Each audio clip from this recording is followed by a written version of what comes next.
जय हिंद दोस्तों, कैसे हैं आप सब। आज हम महाराष्ट्र के सतारा जिले में स्थित एक खूबसूरत सा हिल डेस्टिनेशन जो है आपका महाबलेश्वर। दोस्तों, यदि आप महाबलेश्वर जाने की योजना बना रहे हैं तो ये वीडियो आप लोगों के लिए काफी यूजफुल है, क्योंकि आज की इस वीडियो पे मैं आपको बताने वाला हूं कि आपको महाबलेश्वर कैसे पहुंचना है, महाबलेश्वर में हमको रुकने की क्या बंदोबस्त है, महाबलेश्वर में हमको खाने पीने की क्या बंदोबस्त है, महाबलेश्वर में हमको कितने दिन की यात्रा बनानी चाहिए और कौन से बेस्ट टाइम पे विजिट करना चाहिए, महाबलेश्वर में हमको कौन कौन से दर्शनीय स्थल घूमना है और हमारा साधन क्या होगा। और वीडियो के लास्ट में ये भी जानेंगे कि महाबलेश्वर यात्रा करने के लिए आपको एक व्यक्ति का कुल खर्चा कितना लग जाएगा। तो दोस्तों, बने रहेंगे मेरे वीडियो में, एक एक करके सारी बातों को विस्तारपूर्वक वर्णन करेंगे, जिससे आपको इस महाबलेश्वर यात्रा करने के लिए काफी सहूलियत मिले और आपका कुल खर्चा भी कम आए। तो बिना विलंब किए चलिए वीडियो को आरंभ करते हैं और सबसे पहली बात करते हैं कि आपको महाबलेश्वर कैसे पहुंचना है।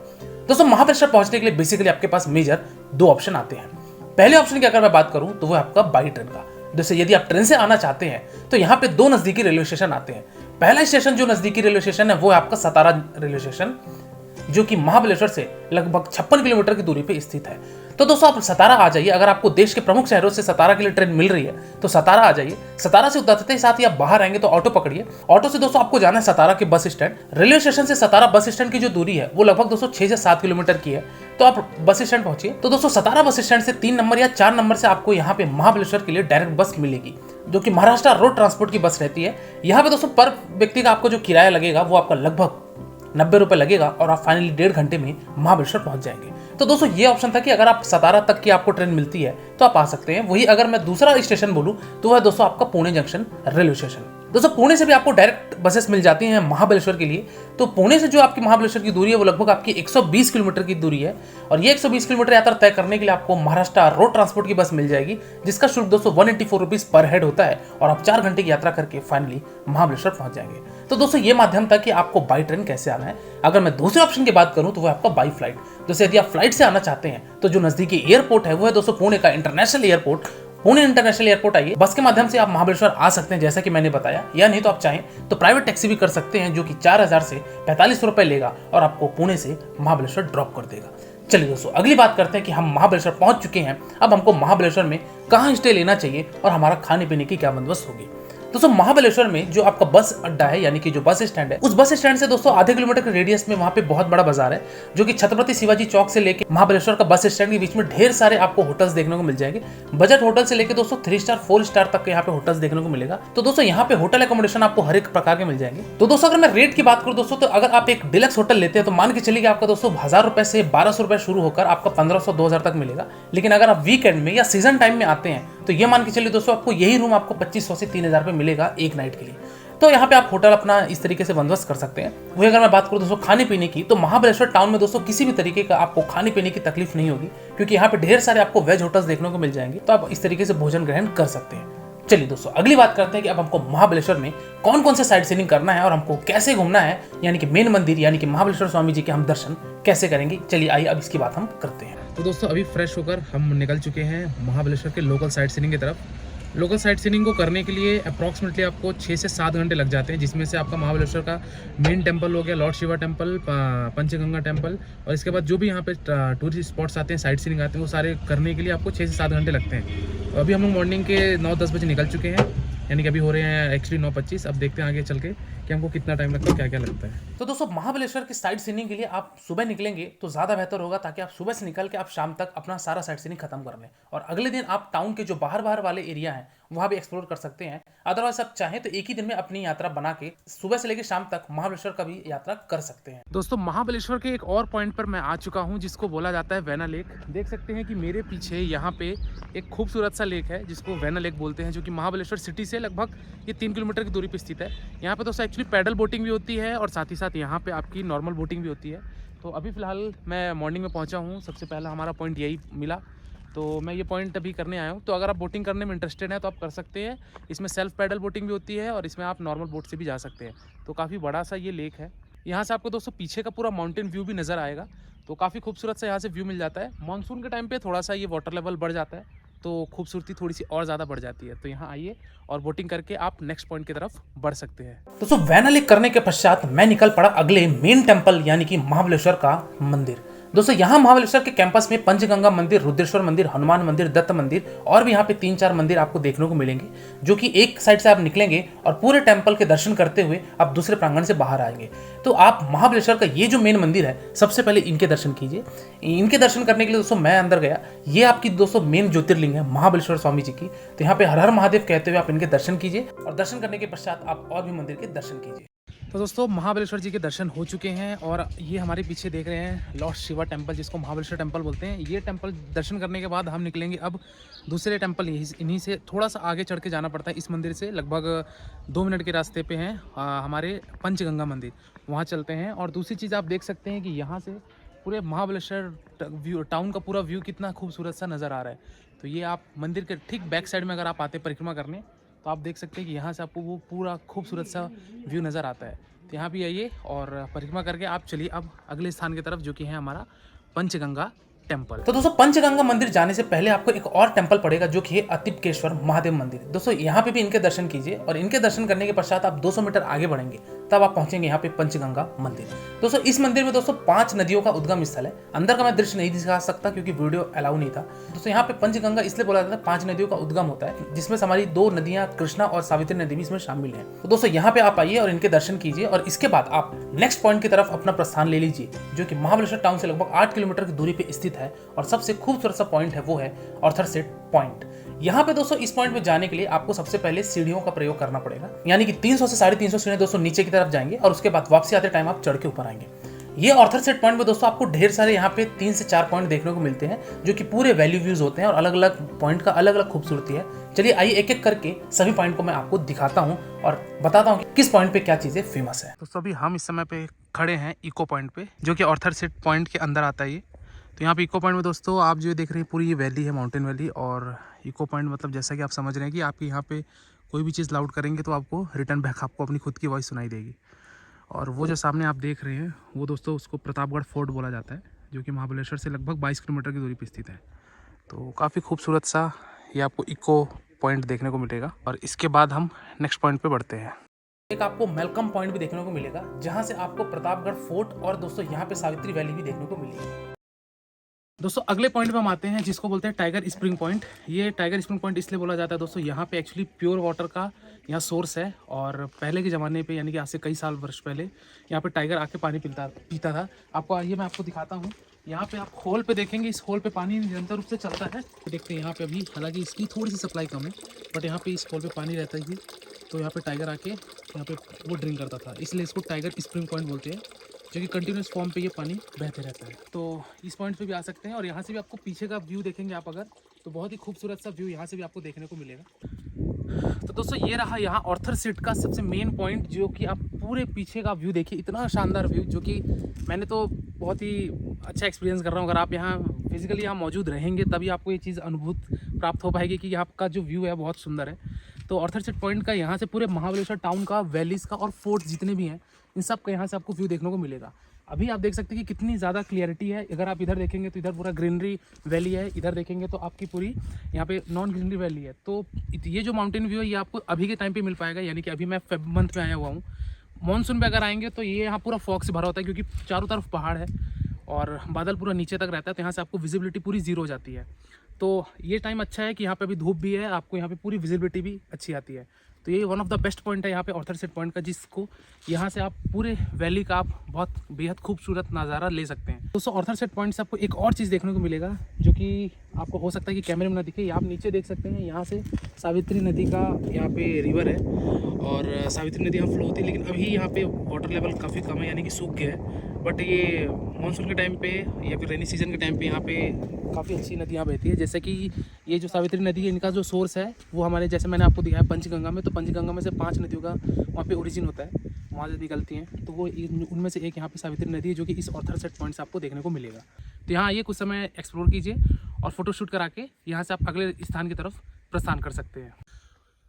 दोस्तों ऑर्थर सेट पॉइंट से लगभग 200 मीटर के अगर आगे आएंगे तो यहाँ एक और आपको पॉइंट पड़ता है, जिसको कास्टल रॉक पॉइंट या फिर कास्टल व्यू पॉइंट बोला जाता है। तो जो लोग अगर आर्थर व्यू पॉइंट नहीं जा सकते, क्योंकि वहाँ पे आपको थोड़ा चलना ज़्यादा पड़ता है, तो अगर जो चलने में या सीढ़ी चढ़ने में असमर्थ हैं तो वो लोग इस वाले व्यू पॉइंट से आ सकते हैं। देख सकते हैं वही चीज़ें आपको यहाँ से भी देखने को मिलेगी, जो कि काफ़ी खूबसूरत सी यहाँ से वैली हो।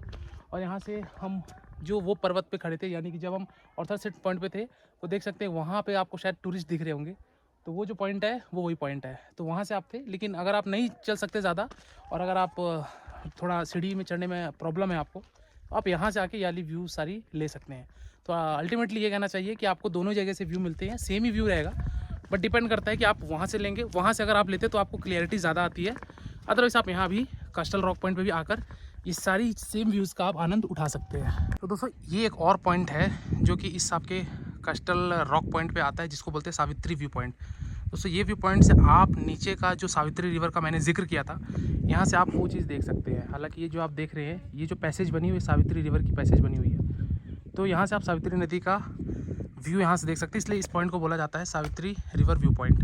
तो यहाँ भी आइए, यहाँ भी कुछ समय एक्सप्लोर कीजिए और इसके बाद हम महाबलेश्वर के नेक्स्ट साइट सीइंग की तरफ बढ़ते हैं। दोस्तों महाबलेश्वर का नेक्स्ट जो पॉइंट आता है, जो नेक्स्ट साइट सीइंग है, वो है मोरजेरी पॉइंट्स। दोस्तों इस मोरजेरी पॉइंट से मैं पीछे आपको अगर ये दिखाऊँ तो ये टोटल आपको सह्याद्री रेंज का टोटल 7 पर्वत देखने को मिलेगा। तो ये भी डिपेंड करती है कि यदि आपकी विजिबिलिटी यानी कि फॉग अगर ज़्यादा नहीं है, तब तो आपको पूरा लास्ट रेंज तक जो वो देख रहे हैं सबसे अपर वाली, वहाँ तक पूरी दिखेगी। अदरवाइज़ आपको 2 से 3 रेंज तक दिखेगी।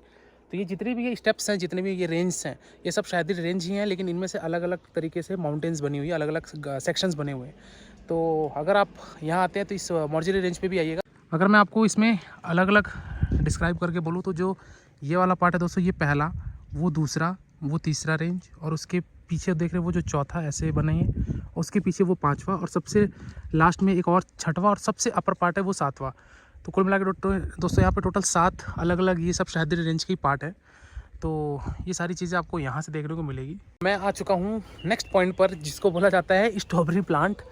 और यहाँ देख सकते हैं कि ये स्ट्रॉबेरी लगी हुई है और काफ़ी खूबसूरत सा ये प्लांट है। एक्चुअली जो महाबलेश्वर में होती है स्ट्रॉबेरी की, यहाँ पे बहुत बड़ी खेती होती है। तो एक्चुअली ये तो हमारे इंडिया में इसके पौधे प्लांट नहीं मिलते, बट ये स्ट्रॉबेरी जो होती है इसको कैलिफोर्निया से मंगाया जाता है, यानी कि यूएसए से मंगाया जाता है। तो कैलिफोर्निया से इसका प्लांट आता है, और एक प्लांट से ये सारे मदर प्लांट होते हैं। एक प्लांट से 2 प्लांट, एक प्लांट से 3 प्लांट भी हो जाते हैं। तो इस तरीके से पहले इसमें वाइट कलर के फूल आते हैं, जैसे आप ये देख रहे हैं, ये वाइट कलर की फूल आएगी। देन आफ्टर फिर इस तरीके से ये छोटा सा ये कली, और उसके बाद फिर ऐसा रूप लेगा, और ऐसा रूप लेने के बाद फिर ये डायरेक्टली इस तरीके से ये स्ट्रॉबेरी खिलेगा।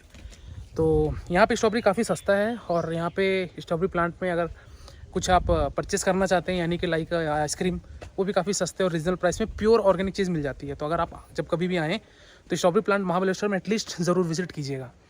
तो ये देख सकते हैं, मैं अभी फ़िलहाल प्लांट में हूँ, और चलते हैं देखते हैं कि यहाँ की स्ट्रॉबेरी विथ क्रीम क्या हमको स्वाद में मिलती है। अक्टूबर के महीने में लगाते दिसंबर से स्ट्रॉबेरी आना चालू होता है। स्ट्रॉबेरी आने से पहले इसको ऐसा वाइट फ्लावर आता है, बाद में ग्रीन कच्ची स्ट्रॉबेरी निकलती है, वही बड़ी होकर रेड होती है। जो रेड हुआ फल रहता है ना, अपने इधर जो स्मेल से क्रीम में यूज होता है। इसका 6 महीने का सीजन रहता है। 6 महीने में एक प्लांट कम से कम 2 से 2.5 किलो स्ट्रॉबेरी देता है। बोर्ड पे पिक्चर दिख रहा है ना, ऐसा अपना रेगुलर खेती होता है नीचे ज़मीन पे स्ट्रॉबेरी का। तो दोस्तों अभी मैं ऑर्डर किया हूँ स्ट्रॉबेरी विथ क्रीम। तो स्वाद काफ़ी प्योर है। ये ऊपर का देख रहे थे, ये स्ट्रॉबेरी है, और इसके नीचे क्रीम है। तो ये 180 का हमको पड़ा। तो आप इसको एक बार ज़रूर टेस्ट कीजिएगा अगर जब आप कभी यहाँ आए तो। पहले ऊपर का खाना है, उसके बाद फिर नीचे का ये वाला जो पार्ट है उसको फिर मिक्स करके हमको इसको खाना है।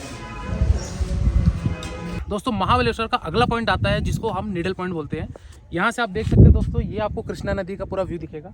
साथ ही साथ यहाँ पे अगर आप देखेंगे, ये वाला जो पार्ट देखते हैं इसको एलिफेंट हेड बोला जाता है, जो कि हाथी के जो सामने का फ्रंट वाला जो पार्ट होता है जिसको हेड बोलते हैं। तो वो एलिफेंट हेड की तरह देख सकते हैं, वो दिख रहा है, उसके कान भी दिख रहे हैं। आई थिंक कैमरे पर उतने ज़्यादा से क्लियरिटी नहीं हो पाएगी, बट यहाँ से अगर आप नेक्ड आई से देखेंगे तो आपको वो चीज़ें दिखेंगी। तो ये 2 पॉइंट यहाँ से दिखते हैं। और अगर आप सामने देखते हैं दोस्तों, ये जो कृष्णा नदी आपको दिख रही है, तो वहाँ सामने एक डैम है। तो दोस्तों वहाँ पे बहुत सारी मूवीज़ की शूटिंग हुई थी, जैसे कि चेन्नई एक्सप्रेस की भी वहीं शूटिंग हुई थी। और साथ ही साथ ये वाला जो आप देख रहे हैं, इस फोर्ट को बोला जाता है दोस्तों कमलगढ़, जो कि छत्रपति शिवाजी महाराज का अधूरा फोर्ट कहा जाता है। तो ये जो सामने आप चोटी भी देख रहे हैं, इसको कमलगढ़ बोला जाता है। तो यहाँ से ये सारी व्यू पॉइंट्स दिखती हैं, जो कि काफ़ी खूबसूरत है। आज भी यहाँ पे फॉग नहीं होने के कारण विजिबिलिटी पूरी तरीके से क्लियर है। तो अगर आपका लक के ऊपर है कि कभी कभार यहाँ पे फॉग ज़्यादा होता है, बादल होने के कारण यहाँ पे क्लियरिटी नहीं होती, बट समटाइम से रहती है। तो इस तरीके से यहाँ पे आएंगे तो एलिफेंट हेड दिखेगा, निडल पॉइंट्स दिखेगा और आपको यहाँ पे कृष्णा रिवर दिखेगी। कृष्णा रिवर दोस्तों वहीं से निकलती है जो कि मैंने आपको स्टार्टिंग में दिखाया था, पंचगंगा से, जो वहाँ से इसका ओरिजिन होता है, यानी कि वहाँ से इसका उद्गम स्थल है। और ये कृष्णा नदी फिर आगे जाकर विशाल रूप धारण कर लेती है। तो ये 2 पॉइंट्स को एक्सप्लोर कीजिए और इसके बाद फिर हम अभी और अगले पॉइंट्स पर बढ़ेंगे। दोस्तों नेक्स्ट पॉइंट आता है हमारा यहाँ पे केट्स पॉइंट बोलते हैं। नीचे आप देख सकते हैं दोस्तों, ये कृष्णा नदी पे डैम बना हुआ है जिसको बलकोडी डैम बोलते हैं, और ये डैम का पानी फिर आगे धूम डैम पे जाता है। तो ये यहाँ कृष्णा नदी पे ये भी डैम है और वो डैम भी, धूम डैम भी कृष्णा नदी पे है। तो यहाँ का पानी उधर उसको डिस्चार्ज करते हैं और यहाँ से देख सकते हैं काफ़ी खूबसूरत सा व्यू देख सकते हैं जिसको केट्स पॉइंट बोला जाता है। और यहाँ से आपको पूरा ये माउंटेन रेंज दिखता है जिसको शाद्री रेंज भी आप कह सकते हैं। तो काफ़ी खूबसूरत सा व्यू है यहाँ की। कृष्णा नदी की पानी का स्टेबिलिटी देखिए, कितना प्योर ब्लू कलर में यहाँ पे दिख रहा है, डार्क ब्लू कलर में, जो कि बहुत ही ज़्यादा शानदार है। तो यहाँ पे भी आइए, कुछ समय आप एक्सप्लोर कीजिए और ये पॉइंट कवर करने के बाद आप नेक्स्ट पॉइंट की तरफ मूव कर सकते हैं। तो दोस्तों ये महाबलेश्वर का अगला पॉइंट है जिसको लिंगमाला वाटरफॉल बोलते हैं। तो यहाँ पे दोस्तों आपको सबसे पहले 20 रुपये की एंट्री टिकट वहाँ कटानी पड़ेगी। इस ब्रिज से दोस्तों आप नीचे आएंगे और इस ब्रिज के थ्रू आप फाइनली यहाँ पहुँचेंगे नीचे वाटरफॉल की तरफ। दोस्तों यहाँ से काफ़ी खूबसूरत सा व्यू आपको देखने को मिलेगा। यहाँ पे लोग एक्चुअली जब पानी ज़्यादा होता है रेनी टाइम पे, तो यहाँ पे लोग बाथिंग भी करते हैं। तो दोस्तों ये देख सकते हैं लिंगमाला वाटरफॉल है। तो अभी हालांकि इसका फ्लो बहुत कम है क्योंकि अभी उतना जल स्तर उतना नहीं है होने के कारण, बट अगर आप रेनी सीज़न पे आएंगे तो इसका फ्लो बहुत ज़्यादा हो जाता है और यहाँ पे ये जो एरिया है ये पूरा पानी से फिलअप हो जाता है। तो यहाँ ये बहुत अच्छी जगह है, पिकनिक स्पॉट है। कुछ समय आप यहाँ भी एक्सप्लोर करके समय बिता के अगले साइड सीन की तरफ प्रस्थान कर सकते हैं। तो दोस्तों ये सारे पॉइंट थे महाबलेश्वर के, जो कि आप 2 दिन में भी कवर कर सकते हैं, चाहे तो आप 1 दिन में भी कवर कर सकते हैं। चलिए अगली बात करते हैं कि ये सारे पॉइंट को कवर करने के लिए हमारा क्या साधन होगा, हमको कहाँ से टैक्सी मिलेगी और क्या हमारे इसके फेयर रहेंगे, इसकी भी हम जिक्र करते हैं। दोस्तों यदि आपको लोकल टूर करना है तो आप बस स्टैंड के पास जा सकते हैं, वहाँ पे आपको कमर्शियल टैक्सी मिल जाएगी जो कि आपको लोकल टूर करवा के आपको वहीं बस स्टैंड पर ड्रॉप कर देगी। अदरवाइज आप चाहें तो बस स्टैंड से लगभग 200 मीटर 300 मीटर की दूरी पर स्थित ये छत्रपति शिवाजी चौक भी पड़ता है, जो कि यहाँ पे भी आपको बहुत सारी टैक्सी मिल जाएगी। यहाँ पर टैक्सी के लिए दोस्तों आपको ब्लैक कलर की यहाँ पे पीले नंबर प्लेट वाली कमर्शियल टैक्सी देखने को मिलेगी, जो कि आपको पूरे दिन का साइट सीइंग करा देगी। तो आप जितने दिन के लिए हायर करना चाहते हैं वो आप यहाँ पर आके हायर कर सकते हैं। तो यहाँ पे लाइन से आपको टैक्सी देखने को मिल जाएगी, इधर भी और इधर भी। तो इस तरीके से आप आइए यहाँ और अपना टैक्सी लेकर आप जो भी लोकल पॉइंट्स करना चाहते हैं वो आप लोकल पॉइंट्स कवर कर सकते हैं। चलिए दोस्तों बात करते हैं कि आपको महाबलेश्वर की कितने नाइट कितने दिन की ट्रिप बनानी चाहिए। तो दोस्तों यदि मैं ये कहूँ कि अगर आप महाबलेश्वर 1 नाइट 2 डेज़ की ट्रिप बनाते हैं तो आपको महाबलेश्वर का सिटी टूर जो होता है वो आपको कंप्लीट हो जाएगा। वही अगर मैं बात करूं कि यदि आप महाबलेश्वर को आउटसाइड यानी कि सिटी से बाहर भी जो 22 से 25 किलोमीटर की दूरी पे स्थित है वो पॉइंट्स को भी कवर करना चाहते हैं और महाबलेश्वर के लोकल पॉइंट्स को भी कवर करना चाहते हैं, तो मान के चलिए दोस्तों आपको 2 नाइट 3 डेज़ की ट्रिप बनानी चाहिए और आपका आराम से महाबलेश्वर की ट्रिप हो जाएगी। पिकअप ड्रॉप चाहे तो आप सतारा रख लीजिए, चाहे तो आप पुणे टू पुणे कर लीजिए। दोनों ही कंडीशंस में आपके 2 नाइट 3 डेज़ में आराम से ये यात्रा हो जाएगी महाबलेश्वर की। तो अगर आप महाबलेश्वर की ट्रिप बना रहे हैं तो 2 नाइट 3 डेज़ की ट्रिप बनाइए, आप आराम से अच्छे तरीके से सारे पॉइंट्स को आप एक्सप्लोर करके आप अपनी वापसी ले सकते हैं। वही अगर मैं बात करूं कि सबसे बेस्ट टाइम कौन सा होता है यहाँ पर आने के लिए, तो दोस्तों सबसे बेस्ट टाइम तो जो अभी मैं आया हूँ इस फरवरी मंथ में ये है। अदरवाइज अगर मैं इन सब जो मेन पीक सीज़न होते हैं जहाँ पे आपको होटल्स के रेट, खाने पीने के रेट और साथ ही साथ आपके यहाँ पे टैक्सी भाड़ा, ये सारी चीज़ें जो होती है वो बहुत ज़्यादा इंक्रीज़ हो जाती है यदि आप सीज़न में आते हैं।